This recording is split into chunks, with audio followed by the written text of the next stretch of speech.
We're supposed to call Sandy and Alexis. This is Grandma's house on, what's the number? Opera Drive? 64 Opera Drive? 64 Opera Drive, right? Is that right? You can see in the house has been fixed up. We're marveling. So we're here with Ken and Steve and Leah and the boys. How many kids and I'm just filming. people in this house that, and there used to be an outhouse. No, Looks like it's all fixed up. They got indoor plumbing. And it's actually 64 steps. No. Oh. Sorry, we're on 132B. It's 132B, alright. 132B. The original one, up to 49 steps. Here's a little yard. 64 steps. 64 steps.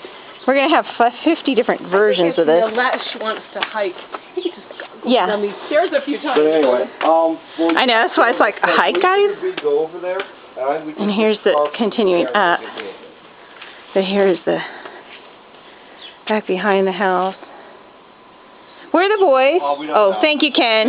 They wanted to go to the Natural Food Co-op to do a little shopping, and then they were going to head back to the house, I think, for a little bit. So yeah, we're out with Ken over there right now.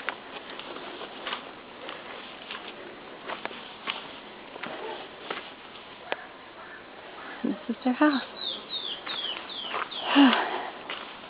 64 steps to get up, 64 steps to get down. And that is it. Alright, bye-bye. Alright, we don't have to go there anytime soon. When are they heading to Chuck? No, they're going to head there in a couple minutes, but we don't have to head there anytime soon. Well, I say we go downtown for a minute. Yeah, let's walk around downtown. Let me just walk up here one more time. Yeah, because Mom said she wanted pictures. Okay, well, I'm also filming. Okay, Don't know how it's going to be. Apparently nobody's feeding them except me. Head down, I'll be down in a second. Okay, and even for